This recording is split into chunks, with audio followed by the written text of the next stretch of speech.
La organización PEN Internacional, que se dedica a defender escritores en todo el mundo, fue acusada recientemente de violar la independencia de la oficina en México.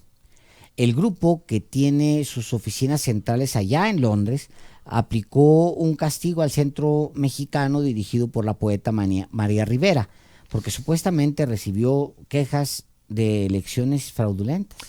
PEN México denunció ayer lunes en un comunicado que PEN Internacional ha intentado violentar su independencia, autonomía y dignidad, firmando comunicados en su nombre e incluso interviniendo las comunicaciones internas entre sus asociados, escritores, intelectuales y periodistas. Pero PEN Internacional ya respondió. Dijo que su centro mexicano fue suspendido por decisión de la Asamblea de Delegados, que está conformada por un representante de cada uno de los 148 países miembros. Aseguró que se violó el secreto del voto y se admitieron nuevos miembros cuando ya el proceso de renovación interna en el PEN México había iniciado. PEN Internacional es una asociación mundial de escritores fundada en Londres en 1921 para promover la amistad y cooperación intelectual entre escritores del mundo. Pero para promover la amistad y cooperación, pues no, muy amistosos no están siendo, María Rivera. Ella es la presidenta de PEN México y está aquí sentada a un lado de nosotros. Pues qué escándalo se traen, María Rivera. Ay, pues muchas gracias por la invitación. No, encantado. Pues es una situación infamante y muy preocupante, porque PEN Internacional lo que hizo es que pretendía tomar el control completo de PEN México. Uh-huh. Esto porque la presidenta de PEN Internacional, que es Jennifer Clement, fue presidenta de PEN México. Entonces, digamos, tiene muchos vínculos dentro de nuestra propia organización, y desde enero notamos que están pasando cosas muy graves, y es que estaban usando el nombre de PEN México para suscribir comunicados internacionales o para, digamos, fortalecer sus denuncias. A ver, por ejemplo, en enero lo que hicieron es que hicieron un comunicado para apoyar la causa independentista en Cataluña, y pusieron que México suscribía PEN México suscribía ese comunicado. Ese comunicado fue muy polémico porque los presos eran presos políticos, no eran escritores, eran políticos catalanes, y ocasionó que Mario Vargas Llosa renunciara al PEN Internacional. Mario Vargas Llosa es presidente emérito del PEN Internacional.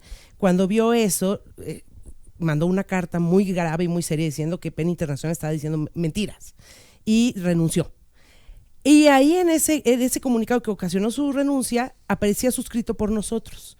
Nunca se le notificó, consultó a Magali Tercero, que era la presidenta de PEN México en ese momento, y Magali Tercero lo dijo públicamente en El País, que habíamos sido utilizados por el PEN Internacional. Parece ser, digamos, que esto fue terrible para ellos, y esta es una forma de represalia por esa denuncia específica de Magali.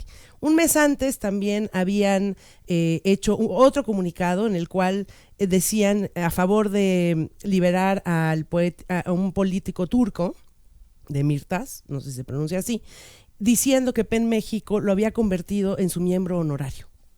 Entonces, sí, dijeron, como medida de solidaridad para respaldar nuestro llamado de liberación de este político, 3 centros PEN en el mundo apoyan esto, ya volvieron miembro honorario al señor Demirtas. Uno es la PEN catalán, que es, digamos, el vicepresidente, el director ejecutivo de PEN Internacional es catalán, el otro era PEN Alemania y el otro era PEN México. Y a PEN México no le notificaron, no le avisaron, no le preguntaron absolutamente nada. ¿Usurparon su nombre? Completamente, pero llevaban tiempo ya usurpando nuestro nombre. ¿Tú desde cuándo eres presidenta del PEN México? Yo soy presidente de PEN México a partir del 1 de junio que gané las elecciones. Sí, de hecho aquí te entrevistamos recién. Exactamente. Había sido electa. Exactamente, digamos. Tú sustituiste a Magali Tercero, la periodista. Y ya venía el problema con la presidenta de PEN Internacional. Claro. Sí, en realidad, digamos, todo este conflicto es anterior a mí, a mi presidencia. Cuando pasa esto, cada vez más el PEN Internacional estaba muy claro que pretendían que PEN México fuera su instrumento. ¿Por qué? Porque la presidenta de PEN Internacional es mexicana, porque estuvo en PEN México, y porque dejó gente, empleados de PEN Internacional dentro de nuestra asamblea, que empezaron a gestionar cosas para que pudieran apoderarse de la organización, digamos. Nombres. Pues Alicia Quiñones, la periodista Alicia Quiñones, es empleada del PEN Internacional y ella fue quien el día de la elección intentó boicotear la elección y presentó, es una cosa increíble, digamos, frente al PEN Internacional una queja de tipo electoral, que es a la que se refieren, pero que no tuvo ningún tipo de eco ni consecuencia en nuestra asamblea. Entonces es una situación realmente muy extraña, porque terminan las elecciones, esta mujer se mete a nuestro correo una hora antes de que terminaran las elecciones, saca información privada, se da cuenta que no va ganando el candidato que ellos habían elegido para hacer. ¿Quién era? Que era el escritor Pedro Serrano, y en ese momento manda un correo antes de que cerrara la urna, diciendo que a PEN México se le iba a suspender y que no se iba a reconocer al nuevo presidente. No había nuevo presidente, no habían cerrado las urnas. Una cosa muy extraña. Pues mapacherías, ¿no? Es una mapachería completa. Entonces, cuando termina la elección, yo me incorporo. Yo no estaba en el PEN México antes. Para mí fue un honor que me hayan invitado. Y cuando yo me incorporo, digo, bueno, pues vamos a ver si hay una impugnación. Si hay una impugnación, yo la voy a atender y voy a proceder en consecuencia, porque, digamos, no es obvio que es lo que hay que hacer, ¿no? Bueno, pues todo el mundo me felicitó los votantes de él, incluso, digamos, Homero Arizgis votó por él y me felicitaron todos y se acabó el asunto. Eso es lo que, digamos, después de eso, nadie, ni Pedro Serrano, ni nadie impugnó esa elección. Pero el PEN Internacional ya había empezado, ya tenía decidido lo que iba a hacer, es decir, hizo un proceso desde la propia organización, y es muy grave porque lo que sucede es que es anónima. O sea, ¿cuándo has visto que una elección es impugnada anónimamente, sin pruebas? No, y a ver, es todo... tratándose de escritores, de pensadores, de intelectuales, qué cosa tan horripilante entonces. Es horripilante porque lo que querían era convertir... Ahora, hay una circunstancia, digamos, más grave, sí, o inquietante. Yo lo voy a decir como inquietante. Y es que el PEN Internacional ha tenido estas conductas de pactar con gobiernos y censurar escritores. Es muy grave, digamos. pues sí, la denuncia ¿cómo no? Claro. Es muy grave porque es una institución que está hecha justamente para Para defender todo la lo libertad de contrario, expresión. por supuesto. Entonces, te voy a explicar, les explico un poco. Los países mandan unas resoluciones anuales donde se hace un diagnóstico de la libertad de expresión en el país, y PEN Internacional, en teoría, tendría que presentarla en una asamblea anual frente a todos sus miembros, para que todos los escritores del mundo estén enterados qué pasa, ¿no? Pues yo digo que en México esto, yo digo que en Colombia esto, así. Bueno, PEN Internacional instrumentó, a partir de la administración de Jennifer Clement, un comité, que es un comité de censura en realidad, que evalúa si las resoluciones de los países se pueden presentar o no se pueden presentar en la Asamblea General. Entonces, es de una barbaridad completa, porque en los hechos, PEN Internacional tiene un comité de censura con las resoluciones de los países. Y eso hicieron con México. Es muy grave, nos informaron que nuestra resolución de este año también no iba a ser presentada, era rechazada, porque les parecía que la situación que nosotros denunciábamos no ameritaba denuncia. Es una cosa muy extraña. O sea, no puede convertirse en juez y parte. Es decir, entonces nosotros dijimos, pero ¿cómo va a ser igual la administración de Peña Nieto que la administración de la nueva administración del gobierno de México, que cuando se hizo esta resolución llamaba a que había un clima de descalificación de la prensa a cargo del gobierno de México? Y yo creo que lo hubo y lo sigue habiendo, quizás en menos grado, de defensores de derechos humanos, de instituciones de defensores. Bueno, eso lo tendríamos que poner porque es nuestra materia. Sí. Y lo que nos respondieron es que ellos literalmente dijeron, habían descubierto que la situación no ameritaba la denuncia. Entonces, carajo. Eso nos dijeron, entonces no la presentaron. Y bueno, ya cuando nos informaron que íbamos a ser suspendidos, que ya nos habían dicho antes de que terminara la elección, pues ya supimos que esto era una situación ya, digamos, muy, muy, muy grave, y no podemos, es una infamia, es decir... A ver, la suspensión, María, ¿qué consecuencias tiene enseguida? ¿Cuáles son las consecuencias? A ver, es grave porque lo que evita, la suspensión significa que el PEN Internacional dice, este centro ya no es parte de nuestra organización, no lo reconocemos, Y alerta a sus miembros y dice, no le hagan caso, en pocas palabras. Les retiran como la estrellita al sheriff. Exacto. Es una cosa así, es una cosa bien colonial. Y los centros PEN son autónomos. PEN México es una institución legalmente con carácter jurídico, con autonomía e independencia dentro de este país. No pueden ni desaparecerla, ni desarmarla, ni nada. PEN México va a seguir trabajando, evidentemente. Pero lo grave es que las denuncias de los escritores, pues no van a poder llegar a este grupo internacional, claro. De escritores donde podrían presentar sus casos. Es decir, lo que está haciendo PEN Internacional es retirándole la solidaridad a todos esos escritores y periodistas, porque, digamos, PEN México, con Magali Tercero, que es una cronista que además se especializa en temas de violencia, ha hecho un gran trabajo. Es decir, defendió a periodistas asesinados, me defendió a mí, pues. O sea, digamos, cuando a mí me amenazaron de muerte en Twitter, junto con los mismos que amenazaron a Héctor de Mauleón, bueno, pues PEN México sacó una nota defendiéndome. Es decir, lo que no puede ser es que la frivolidad inmensa de esta organización en un país como es México y con lo que pasa en México, ¿no? Entonces, ahora, nosotros vamos a seguir, porque ni modo que nosotros digamos, nosotros, el PEN México va a cumplir 100 años. Se fundió en 1923, lo fundó Genaro Estrada junto con Alfonso Reyes. Alfonso Reyes. Entonces, no, digamos, evidentemente no lo vamos a dejar, vamos a seguir trabajando, pero sí hay que denunciar, pues que, digamos, está completamente adulterada la organización internacional bajo estas autoridades, ¿no?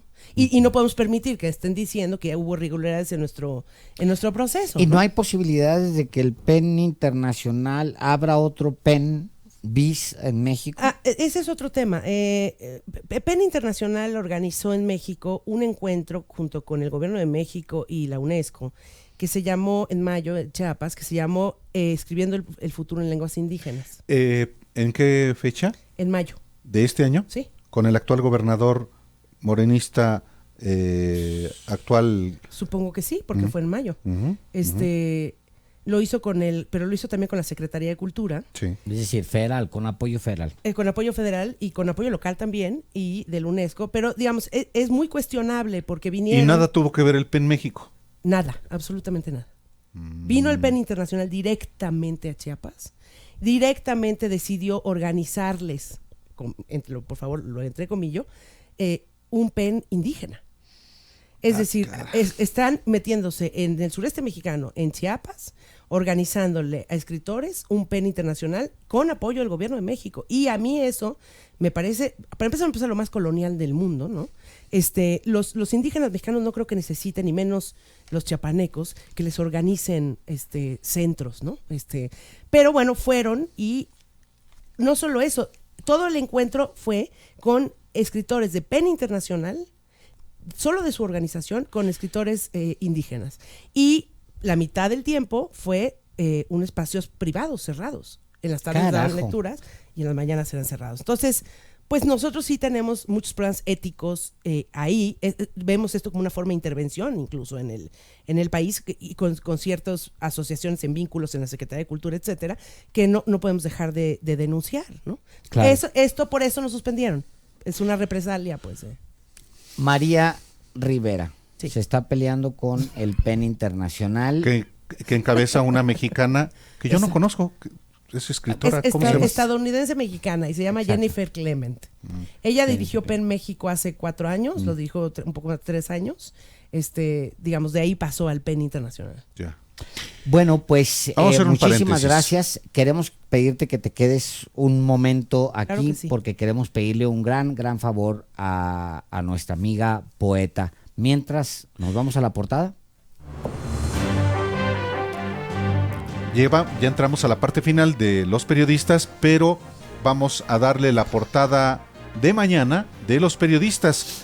Y claro, llevamos como titular una de las notas relevantes del día de hoy, un tema al que le hemos dado un seguimiento exhaustivo desde el viernes de la semana pasada. Y la titular que definimos Alejandro Páez y sus servidores: Medina Mora a su suerte. Ya no tiene fuero. Y Santa Lucía aterriza en la pista de la 4T. Un juez da el banderazo. Una tercera nota relevante de nuestra primera plana es: Calderón no irá al TEC, pero quiere diálogo con los que no oyó. Y este miércoles es posible, José José tendrá su homenaje. Y por supuesto, la foto principal de nuestra portada, la única fotografía, es la de Rosario Ibarra de Piedra, doña Rosario, quien hoy fue galardonada, o hoy se definió que recibirá la medalla Belisario Domínguez. Y Rosario, madre de los desaparecidos. Y le hemos pedido a la poeta María Rivera que se quede aquí justamente porque hay un poema que se escribió hace algún tiempo, cuando la guerra recrudecía. Fue publicado posiblemente en 2010. Es un poema de María Rivera. Y pues le hemos pedido que se quede aquí para que lo lea. Este poema originalmente fue escrito en letras libres.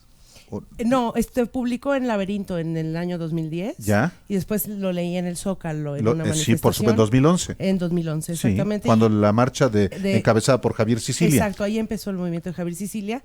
Ya estaba escrito el poema, pero lo leo. Es un poema que viene muy a cuento, digamos, con lo que pasó en el TEC. Y con lo que pasó hoy exacto. Con Rosario Ibarra de Piedra. Exacto, entonces, digamos, está dedicado a todas las víctimas de este país. Por eso lo pensamos contigo. Ok. Los muertos. Allá vienen los descabezados, los mancos, los descuartizados, a las que les partieron el coxis, a los que les aplastaron la cabeza, los pequeñitos llorando entre paredes oscuras de minerales y arena. Allá vienen los que duermen en edificios de tumbas clandestinas. Vienen con los ojos vendados, atadas las manos, baleados entre las sienes.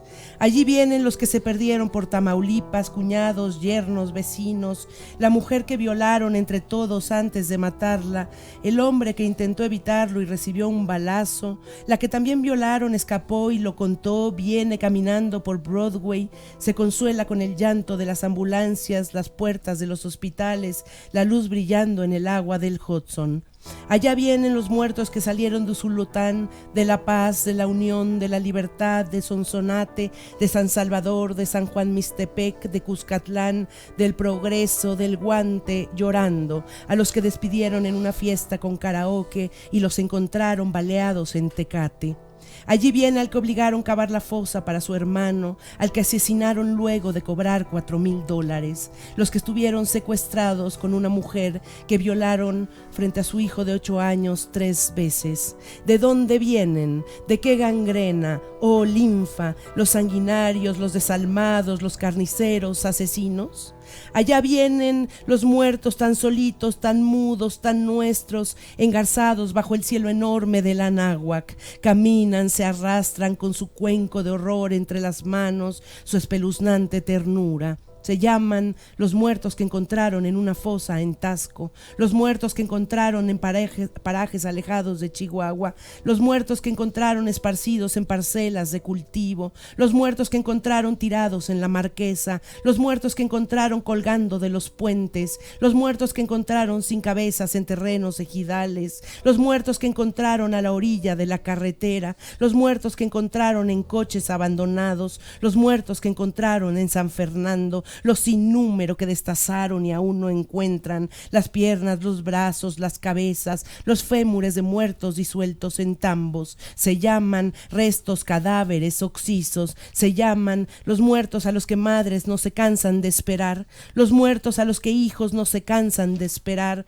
los muertos a los que esposas no se cansan de esperar, imaginan entre subways y gringos. Se llaman chambrita tejida en el cajón del alma, camisetita de 3 meses, corazones, la foto de la sonrisa chimuela. Se llaman mamita, papito, se llaman pataditas en el vientre y el primer llanto. Se llaman 4 hijos, Petronia 2, Zacarías 3, Saba 5, Glenda 6 y una viuda muchacha que se enamoró cuando estudiaba en la primaria. Se llaman ganas de bailar en las fiestas. Se llaman rubor de mejillas encendidas y manos sudorosas. Se llaman muchachos. Se llaman ganas de construir una casa, echar tabique, darle de comer a mis hijos. Se llaman $2 por limpiar frijoles, casas, haciendas, oficinas. Se llaman llantos de niños en pisos de tierra, la luz volando sobre los pájaros, el vuelo de las palomas en la iglesia. Se llaman besos a la orilla del río. Se llaman Helder 17, Daniel 22, Filmar 24, Ismael 15, Agustín 20, José 16, Jacinta 21, Inés 28, Francisco 53, entre matorrales amordazados, en jardines de ranchos maniatados, en jardines de casas de seguridad desvanecidos, en parajes olvidados, desintegrándose muda calladamente. Se llaman secretos de sicarios, secretos de matanzas, secretos de policías. Se llaman llanto, se llaman neblina, se llaman cuerpo, se llaman piel, se llaman tibieza, se llaman beso, se llaman abrazo, se llaman risa, se llaman personas, se llaman súplicas, se llamaban yo, se llamaban tú, se llamaban nosotros, se llaman vergüenza, se llaman llanto. Allá van María, Juana, Petra, Carolina, 13, 18, 25, 16, los pechos mordidos, las manos atadas, calcinados sus cuerpos, sus huesos pulidos por la arena del desierto. Se llaman las muertas que nadie sabe, nadie vio que mataran. Se llaman las mujeres que salen de noche solas a los bares. Se llaman mujeres que trabajan, salen de sus casas en la madrugada. Se llaman hermanas, hijas, madres, tías, desaparecidas, violadas, calcinadas, aventadas. Se llaman carne, se llaman carne. Allá, sin flores, sin losas, sin edad, sin nombre, sin llanto, duermen en su cementerio. Se llama Temisco, se llama Santana, se llama Mazatepec, se llama Juárez, se llama Puente de Ixtla, se llama San Fernando, se llama Tlaltizapán, se llama Samalayuca, se llama El Capulín, se llama Reynosa, se llama Nuevo Laredo, se llama Guadalupe, se llama Lomas de Poleo, se llama México. Gracias.